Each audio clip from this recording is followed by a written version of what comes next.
By ಎಲೆಕ್ಷನ್ನ result ಬಳಿಕ ಜೆಡಿಎಸ್ನಲ್ಲಿ ಭಿನ್ನಮತ ಸ್ಫೋಟ ಆಗಿದೆ. ಸಾರಾ ಮಹೇಶ್ ವರ್ಸಸ್ ಜಿಟಿಡಿ ಮಧ್ಯೆ ಟಾಕ್ ಫೈಟ್ ಶುರುವಾಗಿದೆ. ಜೆಡಿಎಸ್ನಲ್ಲಿ ಸಾರಾ ಮಹೇಶ್ ಮಾತು ನಡೆಯುತ್ತೆ ಅಂತ ಜಿಟಿಡಿ ಹೇಳಿಕೆ ಕೊಟ್ಟಿದ್ದಾರೆ. ಇದಕ್ಕೆ ಜಿಟಿಡಿಗೆ ಚಾಮುಂಡಿ ಬೆಟ್ಟಕ್ಕೆ ಆಹ್ವಾನ ನೀಡಿದ್ದಾರೆ ಸಾರಾ ಮಹೇಶ್. ಚಾಮುಂಡಿ ಬೆಟ್ಟಕ್ಕೆ ಬರ್ಲಿ, ಅವರ ಮುಂದೆನೆ ಹೇಳ್ತೀನಿ, ನಾನು ಈಗಲೇ ರಾಜಕೀಯ ಚಟುವಟಿಕೆಗಳಿಂದ ದೂರ ಇದ್ದೇನೆ, ನನ್ನಿಂದ ತೊಂದರೆ ಇದ್ರೆ ಬೆಟ್ಟಕ್ಕೆ ಬರ್ಲಿ, ಆಣೆ ಮಾಡ್ತೀನಿ ಅಂತ ಸವಾಲ್ ಹಾಕಿದ್ದಾರೆ. ಆ ಸಭೆಯಲ್ಲಿ ಸಾರಾ ಮಹೇಶ್ ಅವರು ಮಾತಾಡುವಾಗ ಏನು ಹೇಳ್ತಾರೆ ಅಂದರೆ,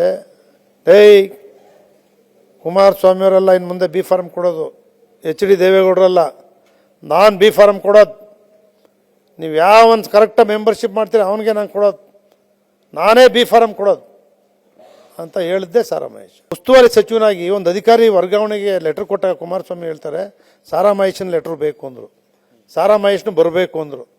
ನಾನು ಅವ್ನ ಕೈ ಹಿಡ್ಕೊಂಡು ಕರ್ಕೊಂಡು ಹೋದೆ, ಒಂದು ಇಂದಿರಮ್ಮ ಅಂತ ಒಂದು ಆಯುಕ್ತರು ಮಾಡ್ಸೋಕ್ಕೆ ಅಂತೇಳಿ ನಗರ ಪಾಲಿಕೆಗೆ, ಅವನು ಕೈ ಹಿಡ್ಕೊಂಡು ಬಾ ಅಂತ ಕರ್ಕೊಂಡೋಗೇ ಮಾಡಿಸ್ದೆ.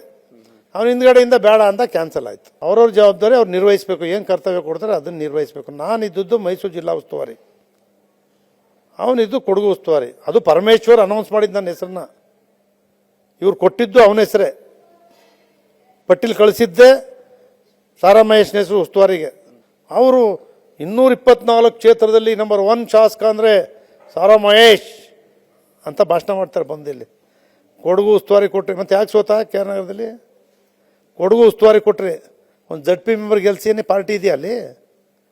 ಮೈಸೂರು ನಗರ ಪಾಲಿಕೆ ಎಲ್ಲ ಅವರೇ ನಡೆಸಿದ್ರು. ಆ ಸಭೆಯಲ್ಲಿ ನನ್ನ ಕ್ಷೇತ್ರದ ಜನ MLA ಮಾಡಿದ್ದಾರೆ, ನನ್ನ ನಾಯಕರು ಮಂತ್ರಿ ಮಾಡಿದ್ದಾರೆ. ನಾನು ಏನು ಕೆಲಸ ಮಾಡಬೇಕು ಪ್ರಾಮಾಣಿಕವಾಗಿ ನನ್ನ ಶಕ್ತಿ ಮೀರಿ ನಾನು ಋಣ ತೀರಿಸಿದ್ದೀನಿ. ನನ್ನಿಂದ ಏನಾರು ಅವ್ರಿಗೆ ತೊಡಕಾಗೋದಾದರೆ ನಾನು ಲಾಸ್ಟ್ ಟೈಮು ಹೇಳಿದ್ದೀನಿ, ಚಾಮುಂಡಿ ಬೆಟ್ಟಕ್ಕೆ ಬರಲಿ, ನಾನು ಸಾರ್ವಜನಿಕ ಜೀವನಕ್ಕೆ ಗುಡ್ ಬೈ ಹೇಳ್ತೀನಿ, ಯಾವ ಚುನಾವಣೆಗೂ ನಿಲ್ಲಲ್ಲ, ನಾನು ಬದುಕಿರೋವರೆಗೆ ಕುಮಾರಣ್ಣನ ಜೊತೆ ಇರ್ತೀವಿ.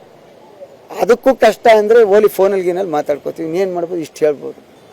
ಈ ಎಲ್ಲ ಕಾರಣದಿಂದ ಬೇಸತ್ತು ಸ್ವಲ್ಪ ನಾನೇನೆ ದೂರ ಇದ್ದೀನಿ. ಅವ್ರು ನನ್ನ ಮೇಲೆ ಏನೋ ನಂಬಿಕೆ ಇಲ್ಲದೆ ಇದ್ರೆ ಅಲ್ಲೇ ಹೇಳ್ಬಿಡ್ತೀನಿ, ನಾನು ಬರಲ್ಲ, ನನಗೆ ಯಾವುದು ಬೇಡ. ಅವ್ರಿಗೂ ಹೇಳಿದ್ದೀನಿ, ನಮಗೆ ಸಾಕಾಗಿತ್ತು ಚುನಾವಣೆ, ಸಾಕು. 3 ಸತಿ ಗೆಲ್ಸವ್ರೆ ನಮ್ಮ ತಾಲೂಕಿನ ಜನ ಪುಣ್ಯಾತ್ಮರು.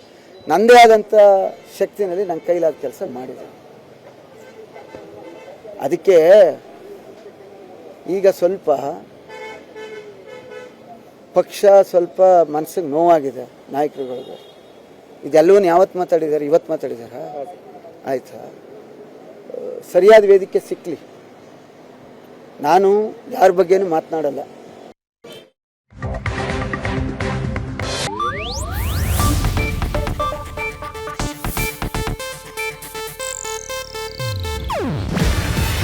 ಇದು ಏಷ್ಯಾನೆಟ್ ನ್ಯೂಸ್ ನೆಟ್ವರ್ಕ್ ಪ್ರಸ್ತುತಿ.